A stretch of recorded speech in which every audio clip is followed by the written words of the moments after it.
Hi, I'm Carlos.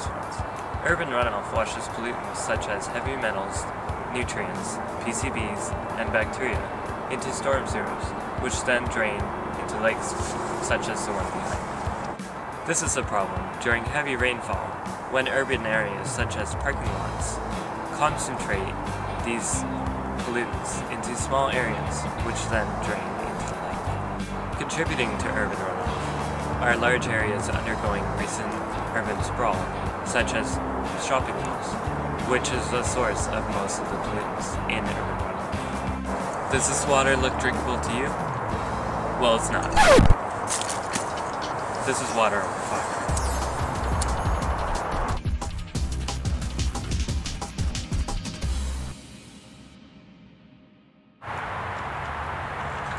What you doing?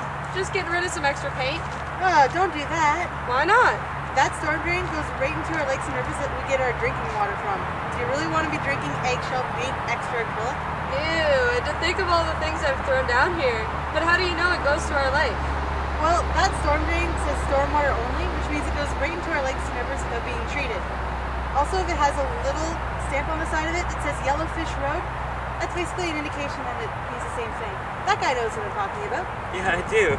Yellowfish Road is a non-profit organization in partnership with Chantalle and Caseys. It teaches the public on how the water in our storm drains goes directly into the natural environment. Neat, thanks guys. A study which looked at wetlands surrounding the Great Lakes found elevated levels of dissolved organic carbon, DOC, and silica in Lake Superior, which may have originated from urban sources. DOC has been linked to reduced light penetration in wetlands in Lake Superior, while silica has been found to prevent algae and aquatic macrophytes from recognizing that a nutrient loading effect is present, which causes high nutrient levels without algal blooms. So we think you need to know more about urban runoff. Do I have to? Yes. First of all, do you even know what urban runoff is? Time's up. First off, we'll start with explaining what urban runoff is and where it comes from. Urban runoff is what happens when snowmelt or rainfall washes pollutants off of our streets, construction zones, parking lots, industrial storage areas, and lawns. Runoff can contain nutrients, bacteria, heavy metals, sediment, chemicals, and pesticides. So what do you think this means? I don't understand why this is a problem. This means that all those pollutants eventually drain into our lakes and streams, which is where that water you're drinking comes from. Ew, that's gross. Indeed it is. Urban runoff can carry heavy metals such as cadmium, copper, and lead into our lakes and rivers. These metals have been known to cause adverse health effects in humans. There was a study done in a suburban area which monitored heavy metals and sediments after periods of heavy rainfall. What happened? Well, they found that 14% of the total sediments washed away from the rainfall was soil, which is where the contaminated particles like to cling to. So how can you tell this is making an impact on our lakes? Well, you can look at biological indicators such as aquatic macrophytes and benthic invertebrates. What are those? Aquatic macrophytes are plants that grow in lakes and streams, while the term benthic invertebrate applies to the insects which live in the lake and riverbed sediment. Insects aren't just sampled in lakes and rivers. Soil invertebrates are also used to indicate the level of organic pollution in an area. As with benthic sampling, each species of insect represents a range of tolerance to environmental stressors. So how do these help you determine the health of a lake? Well, you can use the Hilsenhoff index, which is essentially a mathematical way of looking at a sample of benthic invertebrates. And depending on what species of benthic invertebrates you find, and how many you find of them, it gives it a rating based on the bug tolerance to pollution. For example, a lake with lots of leeches could indicate poor water quality and the likelihood of organic pollution. So what's a big contributor to urban runoff? Well, one major contributor is our highways and roads. One study, which began in 1980, focused on the lead concentrations around highways. It found that most of the lead tends to stay near the surface, making it prone to runoff. This study also found that there was a strong correlation between the proximity of roads and lead concentrations.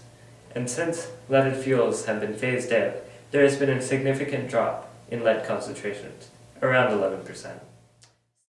After the leaded gasoline phase out, there have been many improvements in the urban runoff lead parameter. Removing lead from gasoline reduced the amount of lead bound to soil particles in urban areas, which reduced the amount of treatment necessary.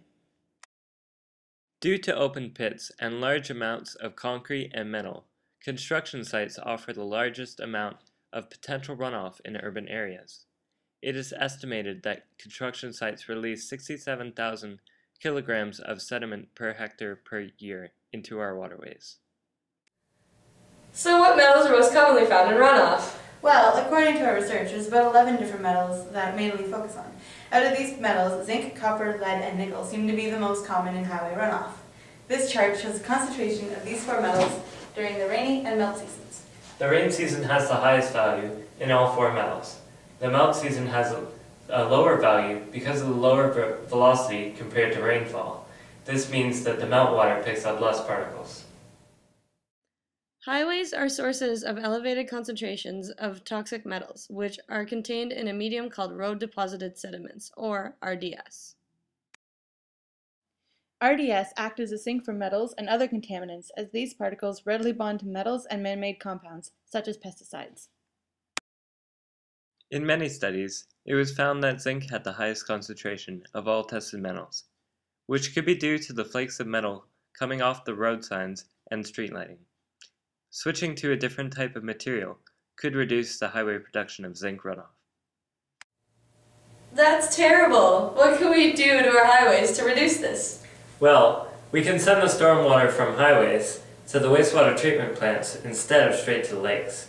This will ensure that the pollutants in the water are treated and removed, as well as diverting the runoff from the sides of the roads.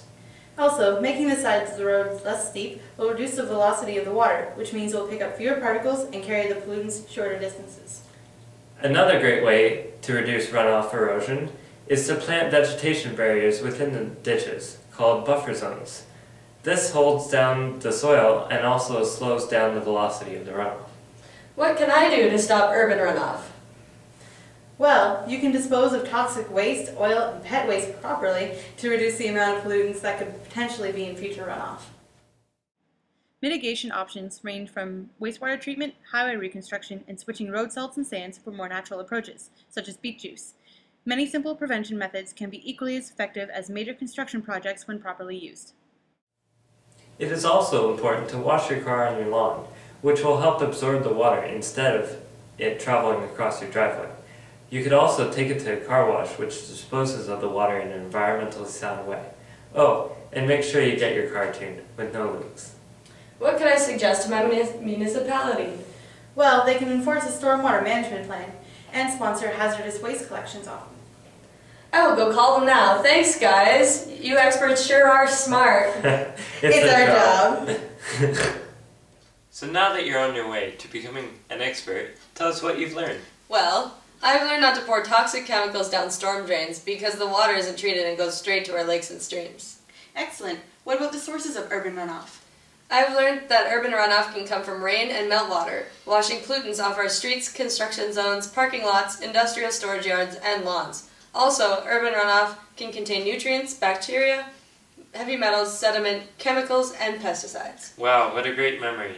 Now, do you remember how to tell if runoff is making an impact on a lake? You can use biological indicators such as aquatic macrophytes and benthic invertebrates. Depending on what kind of benthic invertebrates you find, you can determine the health of a lake, or you can take metal samples to see if the concentrations are high. Okay, next question. True or false? Highways are a major source of urban runoff. True. Highways are prone to runoff because of high amounts of contaminants being deposited by vehicles, which can easily be fixed by building vegetation barriers or installing other types of environmental mitigation. Correct. Now, one more question. What can you do to reduce your input to urban runoff? Well, I already called my municipality to see if they are planning on enforcing a stormwater management plan, and found out when they were doing their next hazardous waste collection. Also, I fixed the oil leak in my car and plan on washing it on the lawn from now on. You are right. And if we all do our part, the impact from urban runoff will be greatly reduced. Also, if we can find new ways to reduce the sources of urban runoff, we can help prevent contamination of our lakes and streams. Congratulations. You're now an expert. Thanks, guys!